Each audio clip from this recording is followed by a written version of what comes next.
Chapter 6 Grand Theft Stellaris. Present day. Wait a minute. Cali interrupted the interrogator. How the hell did you know what we were talking about in the brig? The Favarian interrogator paused, doing his best to hide his elation at finally getting some kind of reaction out of Cali. When the Stellaris re-entered Imperial territory, we compromised the vessel's cyber warfare suite, the interrogator replied. We have the logs for any conversation your helper bot participated in. Cali did not reply. She cupped her chin in one hand as though she was deep in thought. The interrogator leaned forward. You know, all you need to do is confirm the identities of the other people in this story I've told so far. Match names to faces, like in this footage, for instance. The interrogator placed his tablet computer on the table and turned it around to face Cali. It was a recording of security camera footage, taken from the Silver Sun Casino at Trade Station Tungle. A few weeks after the flagship was stolen, it reappeared at Tian Ort, the Tiyanki graveyard, the interrogator said.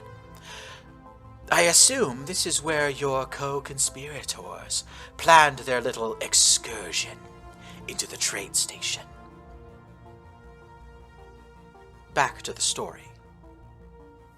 Cali and Dak were alone together in the Sensors Tower, a skyscraper-shaped structure that jutted out from the dorsal side of the Stellaris.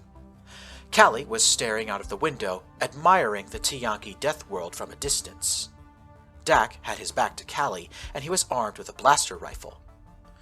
The door opened, and 3 people entered. Teak, Okepi, and Van joined the duo. Van stayed back, keeping a wary eye on the weapon in Dak's hands. Okepi launched into his briefing. We have a job to do at Trade Station Tungle before we take the Stellaris home, Okepi said. I need to emphasize that the 2 of you are going to be smaller parts in a bigger operation. There are 9 members of the Alari Special Forces already on the station waiting for us. What is this op? Dak asked. What are we doing? We are stealing something, Okepi replied. Dak and Cali, you will be pulling double duty. You will be doing clandestine observation, keeping an eye on security. You will also be running distraction. Keep the casino staff focused on yourselves and not the heist. Refusing to look away from the window, Cali spoke up. So you want us to draw fire? No, not at all, my dear, Van replied. We have prepared cover stories for you. The Cyber Warfare Division of the AAF has already saturated the casino staff, consciously and subconsciously, with expectations for your visit. They have also scrubbed all record of your service aboard Stellaris. You will enter the casino as high rollers and crewmates of the starship Hotaro. That's the vessel I served on when we killed the Ether Drake, Dak commented. Dak, you will be the distraction, Okepi said. You're a military veteran, a famous one at that. The staff will dote on you and pay attention to you. You must keep their attention on yourself as best you can. The AAF will provide you an inordinate amount of money to gamble away at the casino. Make sure your bets are high risk. And what about me? Cali asked, turning her head. You and Dak are already a well-oiled machine, Van conceded. We decided it would be best for you to stay together. While Dak is coasting on his fame and keeping the whole damn casino staring at him, you will need to keep an eye on security and update our unit on their activities. We know your body is modified with a number of cybernetic implants, Okepi added. Normally the casino would scan everyone for implants that could be used for cheating. My operatives inside the casino are going to disable some scanners and spoof the rest. We are going to insert a few extra lines of code into your brain implants that will disable most scanners when you walk through them.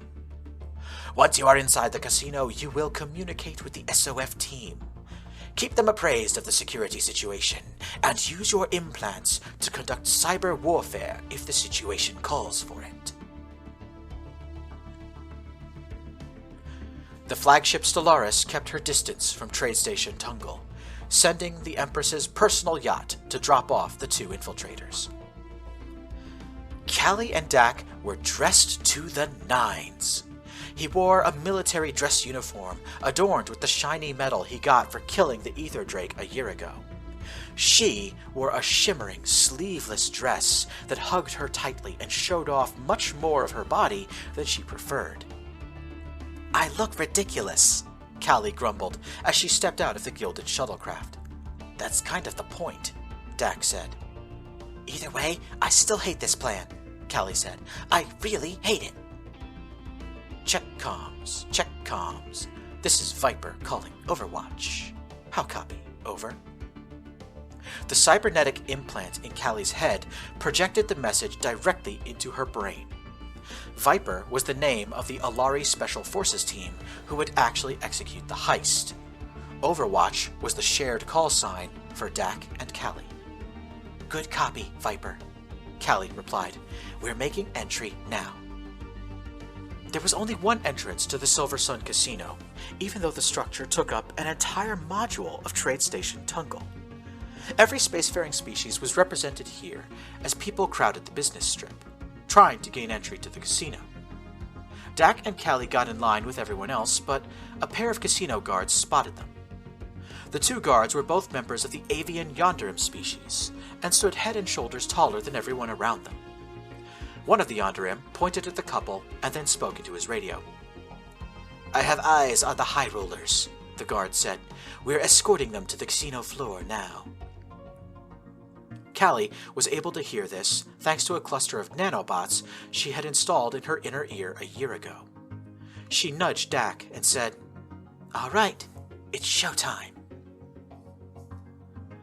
Cali and Dak were escorted through the grandiose entrance and into Silver Sun Casino. She had to blink several times to adjust her eye implants. It was sensory overload. The casino floor was a sea of lights and sounds. Digital slot machines made beeping sounds while their analog counterparts clanked and whirred. Credit chits were exchanged for caravan coins.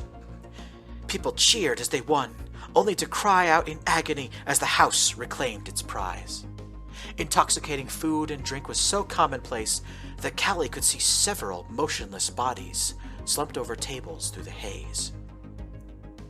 To make matters worse, casino staff swarmed the couple. The staff already knew that Dak was carrying vast amounts of money on a digital credit chit in his pocket. They were determined to convert as much of his wealth into caravan coins as possible.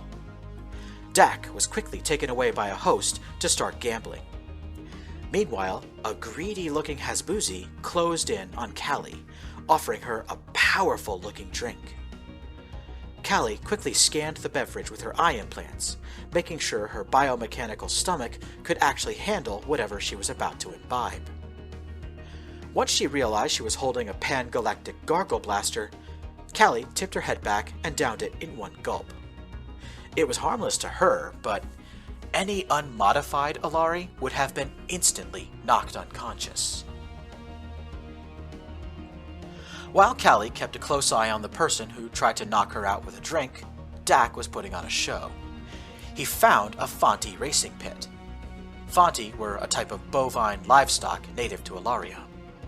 The casino manager promised to give Dak 1,000 credits worth of food, drink, and Kobarian prostitutes if Dak would only consider betting on a race. Dak responded by wagering the equivalent of his yearly salary on the very next race. He knew the house was going to win, but it did not matter. He had insane amounts of wealth to play with, and if he so much as implied that he wanted to continue gambling, the casino host would bend over backwards to make it happen. Dak tried to avoid wincing when 3 scantily clad women started trying to embrace him. A pretty humanoid, a cute mammalian, and one hideous fungoid. "Dak, please forgive me.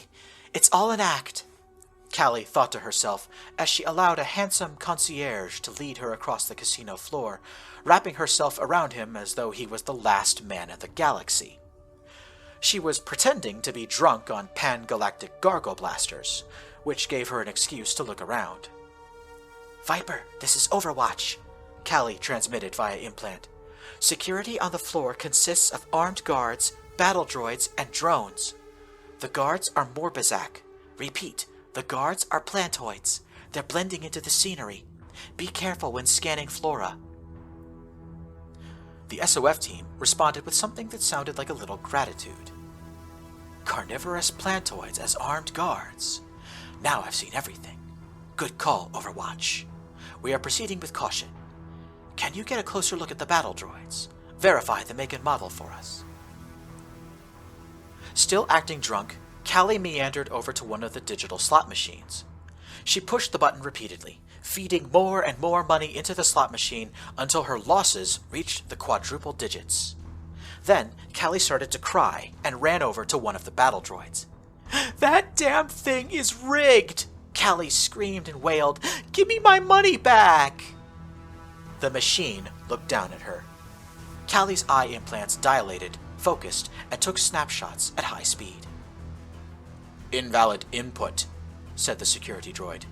"This unit cannot accommodate your request." It pushed her away, and one of the hosts quickly approached Cali. He offered to do anything to make her feel better.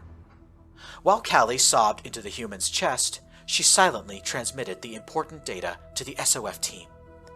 "Battle droids are modified Iribots, toxoid in origin, networked via ultra-high-frequency radio." Cali went back to drawing the staff's attention by loudly complaining about her boyfriend's absence. Out of the corner of her eye, she saw one of the battle droids stumble in its patrol route. The SOF were jamming the droid's uplink frequency. Dak and Cali were both losing money faster than the Favarian economy. But high above, in the hotel, something of even greater value was being moved. 9 members of the AAF Special Forces used modified weapons to incapacitate the plantoid guards. An electronic weapon system disabled Iribots from a distance as they moved through the hotel complex. Near the very top of the Silver Sun Casino was a suite of hotel rooms reserved for the highest of high rulers. One of these suites was permanently reserved for the now deceased Galactic Emperor Tukethu, and his personal items were still inside of the room. The AAF Special Forces reached the dead Emperor's private room, shooting down 2 plantoid guards outside of the door. A frame charge was mounted to the door and detonated, knocking it down. The soldiers swarmed into the room and ransacked the place. They were looking for a very specific object. While the search went on, one of the elite operatives brought a large black box into the room. Van Beeren was pushing the very same box around 3 weeks ago when he boarded the Stellaris. The squad leader broke the seal and opened the box to reveal what was inside. A reliquary. Reliquaries are a product sold by trade station Tungle. No one knows what is inside of a reliquary until the moment it is opened, and the Caravaneers consider the mystery to be half the fun. In his private suite, the deceased Emperor Tukethu had a single reliquary. It was on display in a trophy room, where Tukethu kept many valuable possessions. The seal was broken, showing it had been opened once already. The AAF Special Forces opened their own reliquary.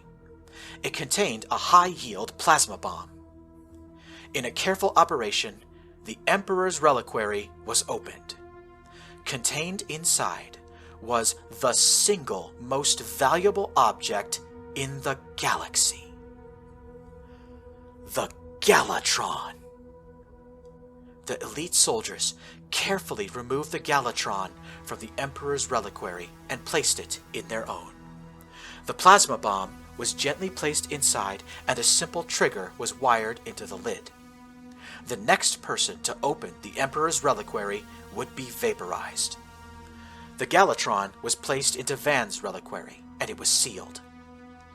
Then the SOF troopers staged their exit, sending a signal for Dak and Cali to do the same.